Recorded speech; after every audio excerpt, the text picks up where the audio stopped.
Joining us now, Congresswoman Barbara Comstock, fresh off her big victory last evening. Congresswoman, great to have you. Good morning. Great to be with you. So you won, right? So it's all good. And now you got to face off with Jennifer Wexton. This is just me. She's tough, no question. She's a state senator. But she has a record. Some of the other candidates didn't. I thought Adrian Friedman would have been a tougher candidate for you. And also Jennifer Wexton, her first statement just before winning when she was ahead in the polls, she said, hey, I'm a tax and spend liberal. I want to take your tax cuts away. I want to repeal the Trump tax cut. I want to take your money back. You're getting too much. That was the first thing she said right out of the box.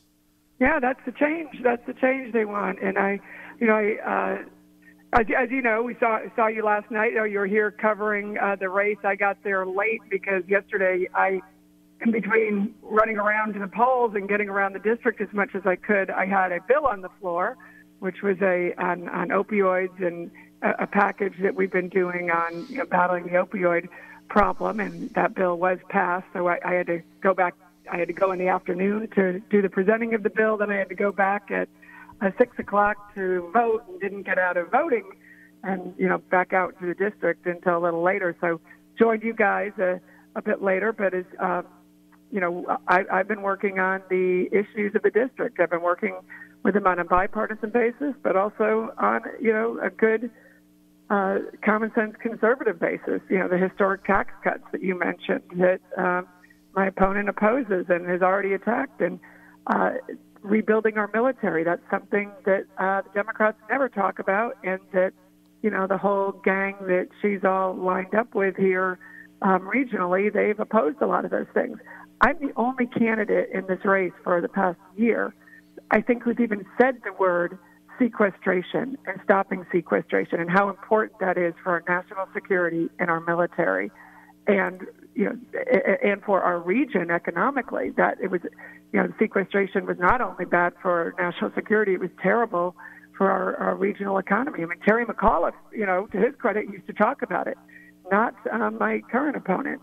And that's not a world that she has worked in at all. And on law enforcement, I passed an MS-13, two bills that I've passed through the House, but the second one now got through the Senate and is awaiting the president's signature. And, I've been working with real law enforcement on that, not the fake cops that my opponent put in her head. And, I thought as I watched a little bit, I saw this morning a little bit of their big party last night. It reminded me a lot of the Monday night party back in 2016, where that same crew was all gathered very smugly, very confidently, that you were going to have Tim Kaine vice president, and talking about how they were going to have the new Congresswoman. And when they were having that little party Monday night, we were out campaigning until 10, 11 o'clock at night all around the district. So, they have their same agenda that they've put forward that's failed before, and we're going to keep working every part of this district, which I've done now for almost 10 years. And in that time, we've won 7 elections, and we've never lost with that strategy of just going to the people, working with them, being with them in their businesses, their schools, their philanthropies, their universities, and I think being in touch with people is the way to make the best policy for them too.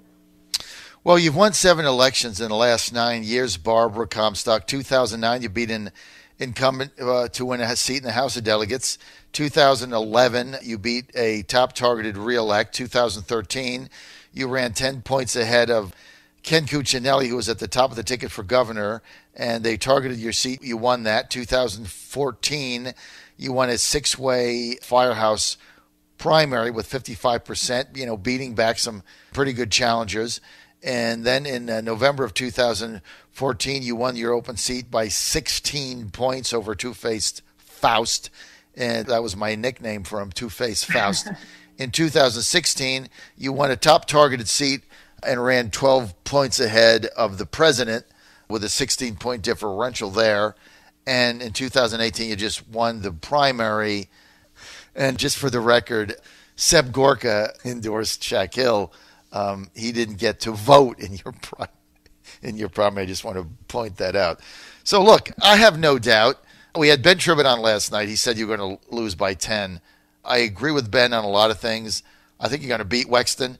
She's got a record, it's very liberal, of raising taxes. And here's the thing. When you look at 2017. Ben's had so you only called it wrong once. Ben's had it quite a few times that he's called it wrong. No, I did call. Look, I saw with my own eyes. I saw, when you bet against somebody and then they kick your butt, okay? I mean, you just got to, there's got to be a reality check. I mean, I bet against you last time. I saw it with my own eyes. I'm not doing it again. You're going to win again. And they can do whatever they want. You've got your own brand, and you've got a massive following of people. And well, listen, you saw our team last night, but more importantly, it's the people who you're serving throughout the district and the diverse. I mean, we have a very diverse district, but it's also very integrated. And I have worked in it not just the past 9-10 years while I've been in office. I've worked here for over 35 years. And I've raised my kids here. My husband served in the public schools for 30 years. I have relationships that I'm able to bring to bear on, when we have to get a Tiger grant for Eastern Loudoun to relieve traffic congestion, I can go to Elaine Chow, talk with her about why, our applications are some of the best, and I can work. In fact, in the case of one of the grants that we did get, our locality wasn't aware of it, and we went to them and said, hey, we need to work on this. We need to get this. And I can fight for my constituents and getting good policy for them. But then also, these historic tax cuts that we've had that my opponent opposes, every week I am out with our businesses, large and small, and we have a lot of small business growth, technology businesses, and they, universally are telling us how this is helping them, making them more competitive. And they would just reverse that and roll that all up. That's the change they are talking about.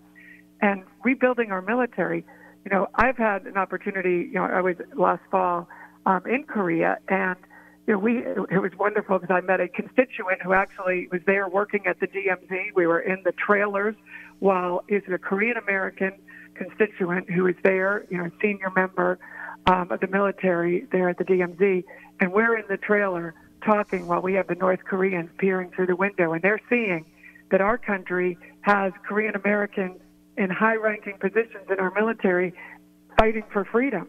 And I think that's a great message, and those kind of relationships that I've had over a lifetime really, make me able to work with every part of the district, which I have done. And I have to say, since my opponent's been in the district, there's a lot of places that I never see her, a lot of business places I never see her, but a lot of cultural events, a lot of faith and festivals, and I have a large Korean community, a large Indian community, and I work with their business associations, their medical associations, but also going to their events where you really sit and learn about the community and what they're engaged in. And that's how I work with the district, and you see how integrated all these things are, that people are engaged in every aspect of our district, living the American dream. That's what our constituency is. And I've worked, from Winchester to Prince William and everywhere in between. And I think that's the difference that I bring in being able to not just talk about, I think Jerry Connolly was talking about, we need someone to be the resistance. People want us working with them. They don't want fighting and protesting. They want us to work together and get things done. The opioid bill I passed yesterday was co-sponsored by the DCCC chair, Ben Ray Lujan. So I am able to get good legislation. Good policy is good politics. Whether it's a Democrat or a Republican, I'm working to get some good legislation, get it on the floor. I know how to get 218 votes, and that's why I've passed a number of bills that are really important to my district. Well, you bring up a good point last night at the Jennifer Wexton Victory Party. Jerry Connolly, congressman from Northern Virginia, Democrat, said just that. He said the resistance has to be represented in the United States Congress. I mean, I think they have no plan other than resist and throw monkey wrenches in things and take your money back and repeal your tax cut. Here's the thing that I think people have to realize. when you look at the blue wave in 2017, a lot of people are angry at Trump's tweets, his tone. In 2017 in Virginia, they voted on Trump's tweets. In 2018, they're going to be voting on their paychecks. Big difference. And I think as this economy continues to boom, people see more money. They're becoming more confident in their future. I think you're going to see a very different mood in Virginia than you saw in 2017. Now, let me ask the tough question, Barbara. I was at a Northrop Grumman and Orbital, which just, they combined some efforts there right in the 10th district. I was there on Monday, actually, with Senator Kaine, with the lieutenant governor. There were a number of delegates. My opponent wasn't there.